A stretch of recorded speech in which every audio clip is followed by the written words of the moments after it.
نحمده ونصلي على رسوله الكريم أما بعد فأعوذ بالله من الشيطان الرجيم بسم الله الرحمن الرحيم تبارك الذي بيده الملك وهو على كل شيء قدير الذي خلق الموت والحياة ليبلوكم أيكم أحسن عملا وهو العزيز الغفور وقال الله تبارك وتعالى في مقام آخر كل نفس ذائقة الموت وإنما توفون أجوركم يوم القيامة فمن زحزح عن النار وأدخل الجنة فقد فاز وما الحياة الدنيا إلا متاع الغرور صدق الله مولانا العظيم سبحان ربك رب العزة عما يصفون وسلام على المرسلين والحمد لله رب العالمین۔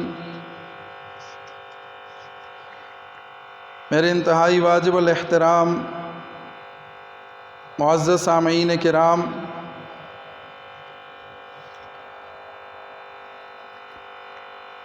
گزشتہ چند جمعوں سے اولاد کی تربیت کے حوالے سے اور والدین پر اولاد کی کیا ذمہ داریاں عائد ہوتی ہیں، اس عنوان پر بات چل رہی تھی۔ اولاد اللہ تعالیٰ کی ایک بہت بڑی نعمت ہے، پھر اسی اولاد کو ایک آزمائش اور فتنہ بھی قرار دیا گیا ہے، اور اسی اولاد کی تربیت کے حوالے سے بھی والدین پر بہت بڑی ذمہ داری عائد ہوتی ہے۔ اب اس پر تفصیل سے مختلف باتیں عرض کی جا چکی ہیں، آخر میں صرف اتنا عرض کرنا ہے کہ بحیثیت والدین ہمیں اپنی اولاد کی سب سے پہلے اصلاح کی فکر کرنی ہے، ان کی بہتر رہنمائی کرنا، ان کی درست سمت میں ان کو لے کر چلنا اور اس ہدایت کے راستے پر چلنے کے لیے ان کو ماحول میسر کرنا، مہیا کرنا، اور ان کے لیے اس سلسلے میں آسانیاں پیدا کرنا اور ان کو موقع فراہم کرنا، یہ والدین کی ذمہ داری ہے۔ ہر دور میں والدین پر ذمہ داری کا بوجھ رہا ہے، اور ہر دور کے مسائل اور چیلنجز الگ الگ بھی رہے ہیں۔ اگر کچھ سال قبل سابقہ دور کو ہم دیکھیں تو غربت کے مسائل تھے، افلاس، بھوک اور اس قسم کے مسائل کا سامنا تھا، اور آج اگرچہ کافی حد تک یہ چیز ختم ہو چکی، اب اس درجے کی غربت، اس درجے کا افلاس اور وہ قسم پرسی کے جو حالات تھے وہ حالات اب بدل چکے ہیں۔ اب الحمدللہ عمومی طور پر ایک خوشحالی کا دور ہے، اور اس قسم کی وہ تنگی اور مشکلات آج نہیں ہیں، تو اسی حساب سے پھر والدین کی ذمہ داریاں اور اولاد کی ضروریات اور ان کی مصروفیات، ان سب چیزوں پر بھی اس کا ظاہر ہے کہ اثر پڑتا ہے۔ تو آج جس دور میں ہم جی رہے ہیں وہ ایک انتہائی تیزی سے گزرتا ہوا دور ہے، ٹیکنالوجی کا دور ہے، اور اس دور کی اپنی کچھ انفرادیت ہے، کچھ ایسی چیزیں ہیں کہ جو سابقہ دور میں ہمیں ان سے واسطہ نہیں پڑا۔ اب وہ چیزیں بعض لوگوں کے لیے نئی ہیں، تو زمانے کے حساب سے، ان ضروریات کے حساب سے اپنے آپ کو اس کے مطابق ڈھالنا اور اس کی ضروریات کو سمجھنا اور اس کے مطابق پھر اس میں سے صحیح سمت کا تعین کرنا اور دین کے حوالے سے اس کو ساتھ لے کر چلنا، یہ ایک اس دور کی اہم ترین ذمہ داریوں میں سے ہے جو کہ والدین پر عائد ہوتی ہیں۔ آج ہمارے بچے کس سوچ کو لے کے آگے بڑھ رہے ہیں اور ان کی دلچسپیاں کیا ہیں، ان کے شوق کیا ہیں، ہماری ان سب چیزوں پہ جب تک نظر نہیں ہوگی تو ان کی ہم صحیح رہنمائی نہیں کر سکیں گے۔ اور بہت سارے ایسے امور ہیں کہ جو ہمارے بچے ان سے مستفید ہو رہے ہیں، ان سے فائدہ لے رہے ہیں، لیکن ہمیں ان چیزوں کی خبر تک بھی نہیں ہے۔ ایسے بھی بہت ساری چیزیں ہیں۔ آن لائن کاروبار کیے جا رہے ہیں اور مختلف اس قسم کے طریقے متعارف ہو چکے ہیں کہ گھر بیٹھے موبائل لے کر انٹرنیٹ کی سہولت کو استعمال کر کے آج پیسہ کمایا جا رہا ہے، مال بنایا جا رہا ہے۔ تو اس حوالے سے بھی ہمیں فکر مند ہونا ہوگا اور نظر رکھنا ہوگی اور کڑی نظر رکھنا ہوگی کہ ہمارے بچے اور ہماری بچیاں آج کس کے ساتھ رابطے میں ہیں اور کس قسم کے کاروبار اور کاموں میں دلچسپی لے رہے ہیں اور کس طریقے سے وہ پیسہ کمانے کی کوشش کر رہے ہیں۔ ہر شخص ظاہر سہولت چاہتا ہے، آسانی چاہتا ہے۔ سختی والے کام سے، مشقت والے کام سے عمومی طور پر انسان کتراتا ہے، تو سہولت کے ساتھ جو مل جائے اس طرف زیادہ رغبت ہوتی ہے۔ لیکن اس میں یاد رکھیں کہ ہمیں یہ ضرور دیکھنا ہوگا کہ وہ جس کام کو، کاروبار کو، جس پیشے کو اختیار کر رہے ہیں وہ دین کے اعتبار سے جائز یا ناجائز ہے یا حلال یا حرام ہے، اس کا ہمیں ضرور علم رکھنا ہوگا، پتہ کرنا ہوگا۔ اس لیے کہ شریعت کی روشنی میں جب ہم دیکھتے ہیں تو بہت سارے کاروبار، بہت سارے کام ایسے ہیں کہ جو بظاہر تو بڑا منافع ہے، نفع ہے، فائدہ نظر آ رہا ہے، بظاہر اس میں کوئی قباحت بھی نظر نہیں آتی، لیکن شرعی نقطۂ نظر سے جب ہم دیکھتے ہیں، کسی دارالافتاء سے ہم رجوع کرتے ہیں تو ہمیں پتہ چلتا ہے کہ اس کام میں، اس کاروبار میں بہت سارے ایسے مسائل ہیں کہ جو اس کو غیر شرعی بناتے ہیں اور اس کی وجہ سے یہ کام حرام ہو جاتا ہے اور اس کا کرنا ناجائز ہے۔ تو اس حوالے سے ہمیں پرکھنا اور جانچنا ضروری ہے کہ ہم کون سا کام اختیار کر رہے ہیں، وہ آیا کہ درست ہے یا نہیں ہے، حلال ہے یا حرام ہے۔ ہمارے آج چھوٹے چھوٹے بچے گیم کھیل کر، شرطیں لگا کر اور آن لائن کچھ کام اس طرح کے کر کے وہ مال بناتے ہیں، پیسہ بنتا ہے۔ تو اس میں یہ دیکھنا بہت ضروری ہے، اور الحمدللہ بڑے بڑے مدارس ہیں، دارالافتاء موجود ہیں، اور اس پر وہ بہت گہرائی سے کام ہو چکا ہے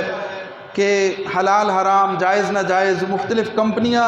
متعارف کرائی جاتی ہیں اور مختلف اسکیمیں سامنے لائی جاتی ہیں۔ تو یہ دیکھنا ضروری ہے کہ وہ شریعت کی نظر میں جائز ہے یا ناجائز ہے۔ اگر تو ناجائز ہے پھر تو اس کی طرف جانے کی ضرورت نہیں ہے، اس سے خود بھی رکنا ہے، اپنی اولادوں کو بھی روکنا ہے، اور اگر وہ جائز ہے تو پھر اس کام کو اختیار کیا جا سکتا ہے۔ اس لیے کہ ہمارا مقصد پیسہ کمانا نہیں ہونا چاہیے، ہمارا مقصد کیا ہے کہ دنیا میں ایسے زندگی گزاری جائے کہ اللہ راضی ہو جائے، اللہ کی ناراضگی والے کاموں سے خوب بچنے کا اہتمام کرنا ہے۔ تو اس حوالے سے اپنی اولاد پر نظر رکھنا اور ان کی تربیت اور ان کی اصلاح کرنا اور ان کو صحیح سمت میں لگانا، یہ بھی والدین کی اولین ذمہ داریوں میں سے ہے۔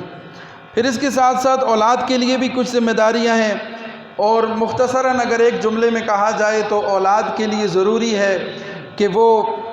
اپنے والدین کے ساتھ قربت کا تعلق رکھے، رابطہ رکھے،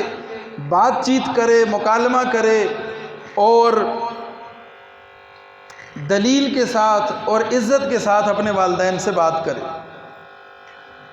ہر شخص کا اپنا ایک نقطہ نظر ہے اور وہ اپنا ایک نظریہ رکھتا ہے، تو بحیثیت اولاد ہماری ذمہ داری بنتی ہے کہ ہم اپنے والدین کو اپنا آئیڈیل بھی بنائیں، ان سے رہنمائی بھی لیں، ان کے ساتھ مشورہ بھی کریں، ان کے قریب بھی رہیں، ان سے رابطے میں بھی رہیں، ان کے ساتھ ہر بات شیئر کریں اور پھر انہی کو فیصلے کا اختیار بھی دیں۔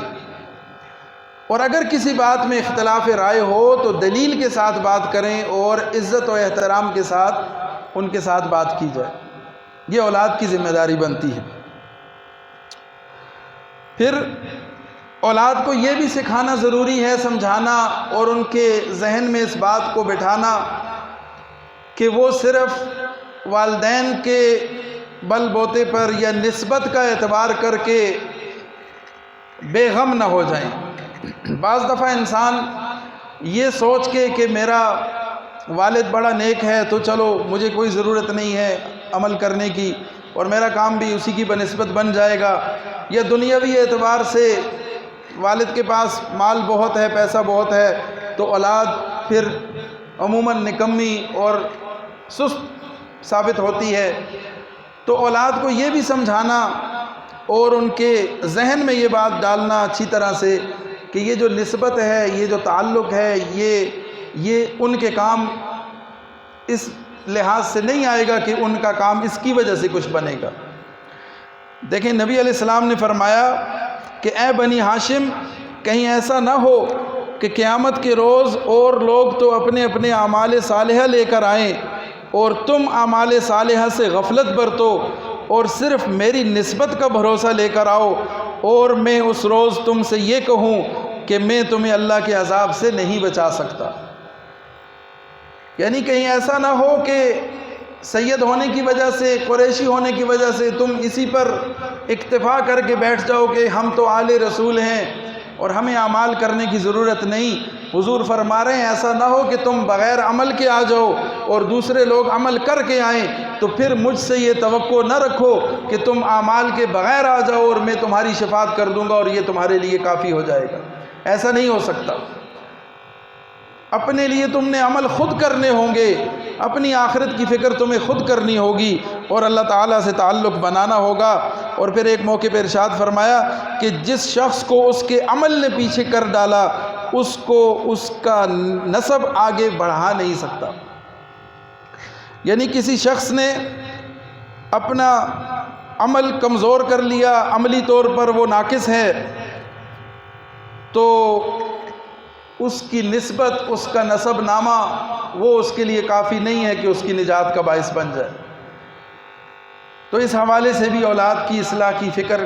ہمیں کرنا ہے کہ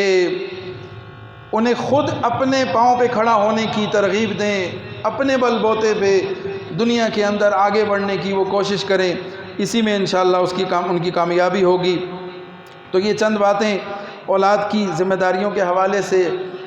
عرض کر دیں۔ پھر اس گزشتہ ہفتے میں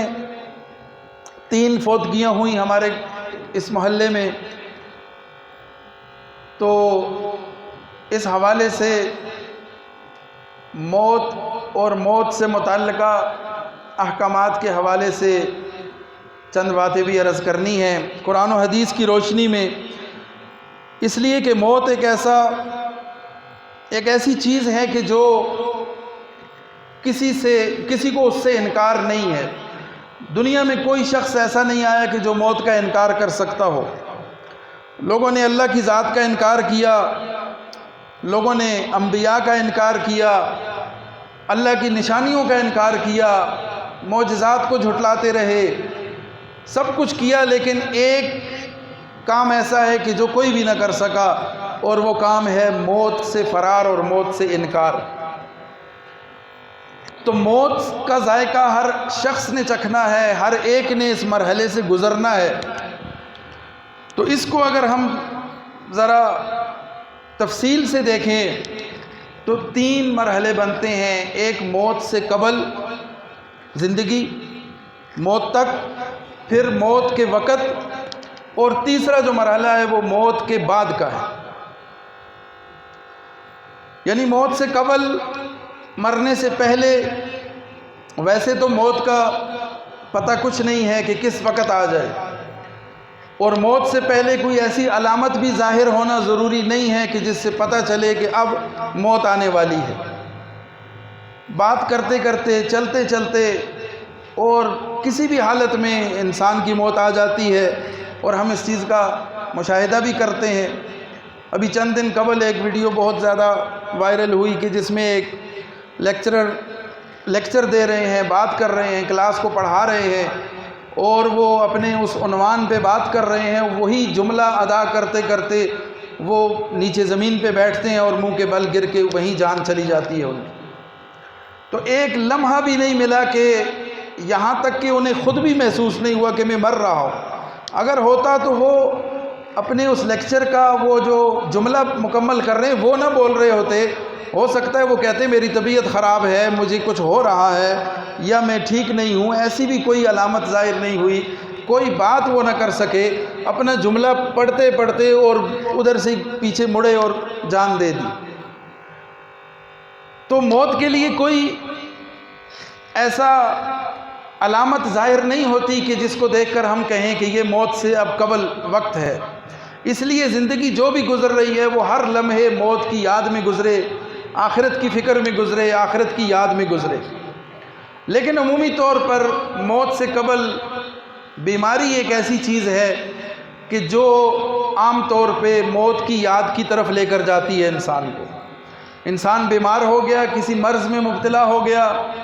کمزور ہو گیا، بستر پہ لگ گیا، تو اب بیماری کے ساتھ ساتھ ایک موت کی احساس بھی آنے لگتا ہے کہ کہیں یہ بندہ مر ہی نہ جائے۔ بیمار شخص کو خود بھی فکر ہونے لگتی ہے کہ میرا کیا بنے گا، میں بیماری سے صحت یاب نہ ہوا تو میری موت بھی واقع ہو سکتی ہے۔ تو عمومی طور پر اگر دیکھا جائے تو موت سے قبل بیماری اور مرض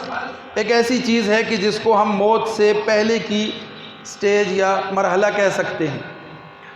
تو بیماری میں شریعت کی روح میں ہماری کیا رہنمائی ہوتی ہے؟ اگر کوئی شخص بیمار ہو جاتا ہے تو اس بارے میں حدیث کی روشنی میں چند حدیثیں میں آپ کے سامنے پیش کر دیتا ہوں۔ یہ سن کے ہم نے یہ فکر کرنی ہے، اندازہ کرنا ہے کہ ہم کیا اس معیار پر پورا اتر رہے ہیں، کیا ہمارا رہن سہن، ہمارا طور طریقہ، ہماری بیماری، ہماری خوشی، ہمارا غم شریعت کے مطابق ہے یا نہیں ہے۔ تو اس جائزہ لینے کے لیے اور اس فکر میں آنے کے لیے ہم چند حدیثیں اس حوالے سے دیکھ لیتے ہیں۔ اللہ تعالی ہمیں ان پر عمل کی اور ان کی سمجھ کی توفیق عطا فرمائے۔ حضرت جابر رضی اللہ تعالیٰ عنہ سے روایت ہے کہ ہر بیماری کی دوا ہے، جب دوا بیماری کے موافق ہو جاتی ہے تو اللہ تعالیٰ کے حکم سے مریض اچھا ہو جاتا ہے۔ حضرت ابو درداء رضی اللہ تعالیٰ عنہ سے روایت ہے کہ جناب رسول اللہ صلی اللہ علیہ وسلم نے فرمایا کہ بے شک اللہ تعالیٰ نے مرض بھی نازل کیا اور دوا بھی اتاری، اور ہر مرض کے لیے دوا بھی پیدا کی، اس لیے دوا کرو، البتہ حرام چیزوں سے دوا مت کرو، حرام چیزوں سے بچو۔ تو دوا کرنا، علاج کروانا یہ شریعت کا حکم ہے۔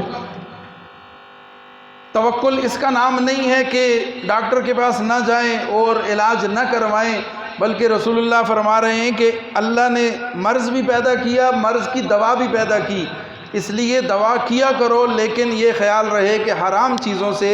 دوا مت کرو۔ حضور صلی اللہ علیہ وسلم حالت مرض میں خود بھی دوا کا اہتمام فرمایا کرتے اور لوگوں کو علاج کروانے کی تلقین بھی فرماتے۔ ارشاد فرمایا کہ اے بندگان خدا،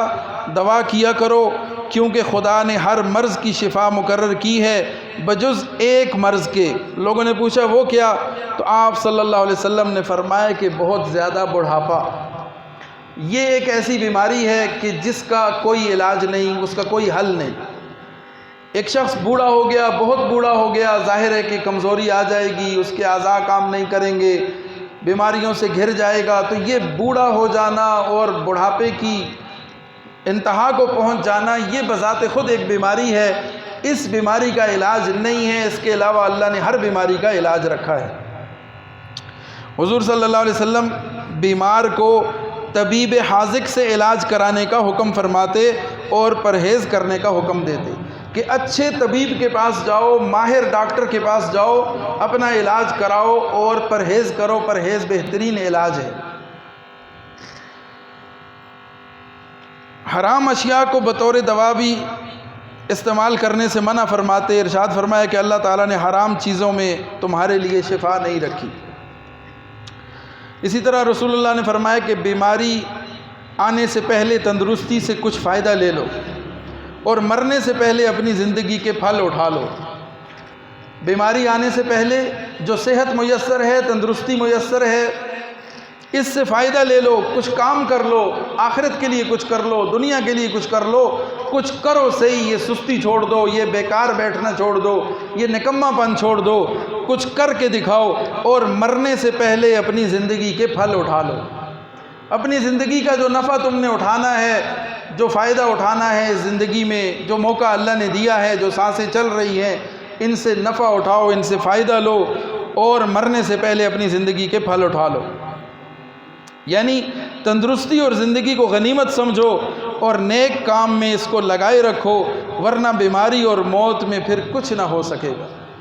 بیماری آ گئی، اب دل چاہتا ہے کہ مسجد جاؤں لیکن اٹھ نہیں سکتا۔ بیماری آ گئی، دل چاہتا ہے کہ نوافل پڑھوں لیکن کھڑا ہونے کی ہمت نہیں ہے۔ بیماری آ گئی، دل چاہتا ہے کہ کوئی نیکی کا کام کروں لیکن ہمت نہیں ہے۔ تو بیماری آنے سے پہلے اس تندرستی کو غنیمت جانو اور کچھ کر لو، کچھ آخرت کے لیے کر لو، اللہ کو راضی کر لو۔ حضرت ابو ہریرہ رضی اللہ تعالیٰ عنہ سے روایت ہے، رسول اللہ صلی اللہ علیہ وسلم نے فرمایا کہ لوگوں موت کو یاد کرو اور اس کو یاد رکھو کہ جو دنیا کی لذتوں کو ختم کر دینے والی ہے۔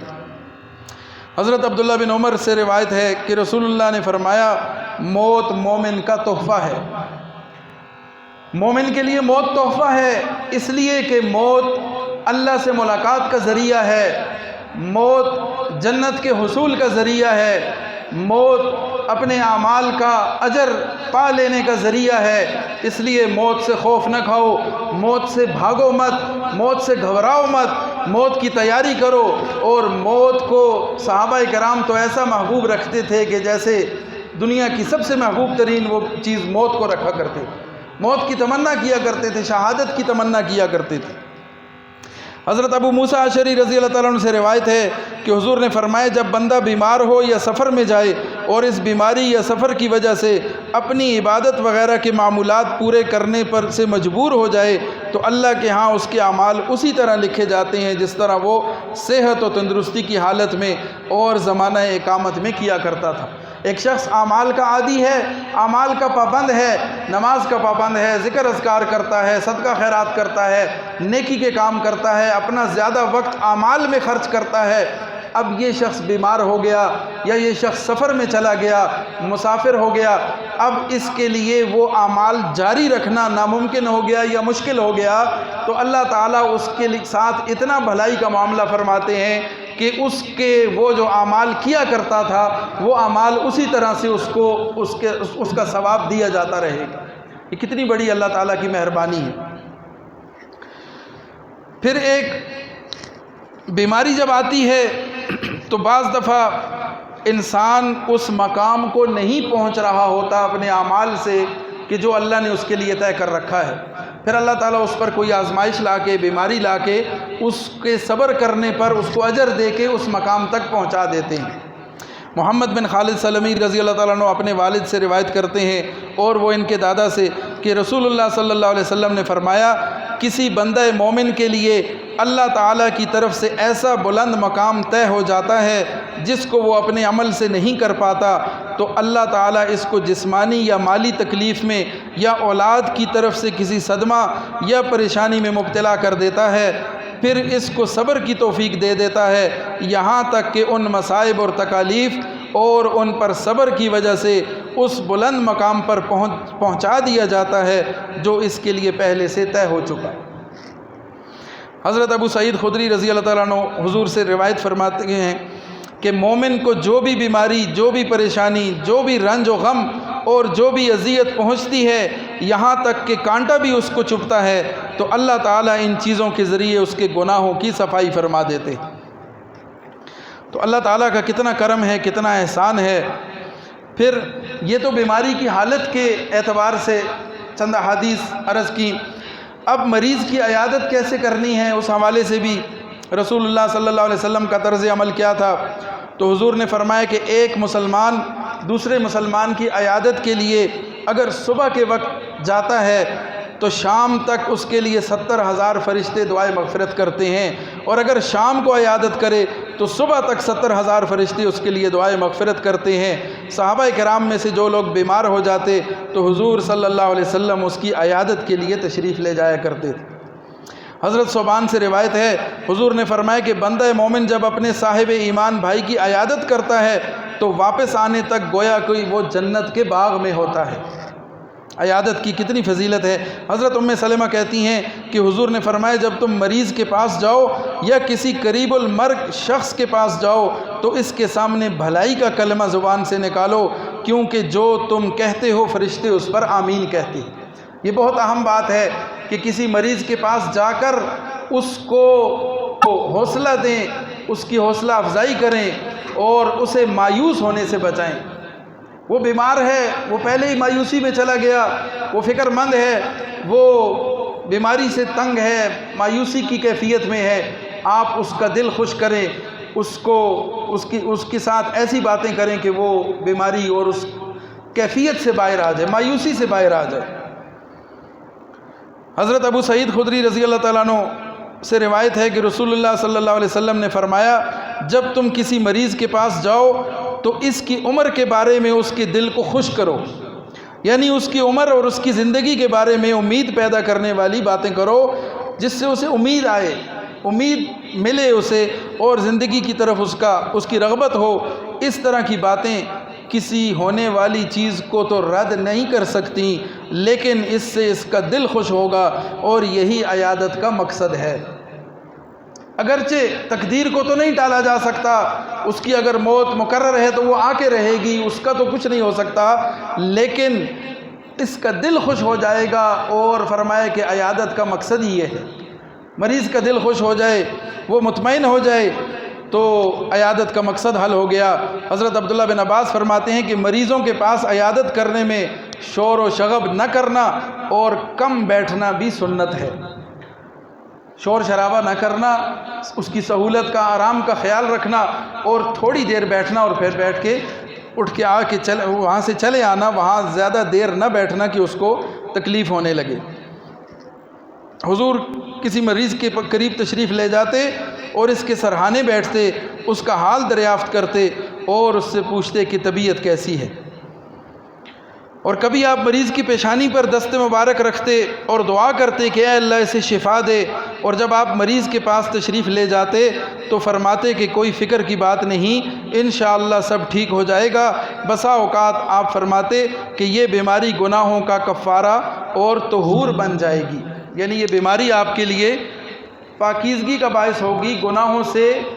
آپ کی خلاصی ہو جائے گی، آپ کی گناہ اس سے دھلیں گے، صاف ہو جائیں گے، اور اس کو تسلی دے کے آپ وہاں سے پھر تشریف لے آیا کرتے۔ تو یہ چند احادیث آپ کے سامنے عرض کی کہ جن میں مریض کی عیادت اور مرض میں دوا کرنا، اس کا اہتمام کرنا اور علاج کروانا، اس حوالے سے چند باتیں ہمارے سامنے آ گئیں۔ اس کے بعد اگلا جو مرحلہ ہے وہ ہے موت کا وقت جب طاری ہو جاتا ہے، سکرات کا وقت، کہ جس وقت کیفیت موت کی طاری ہو گئی اس وقت پھر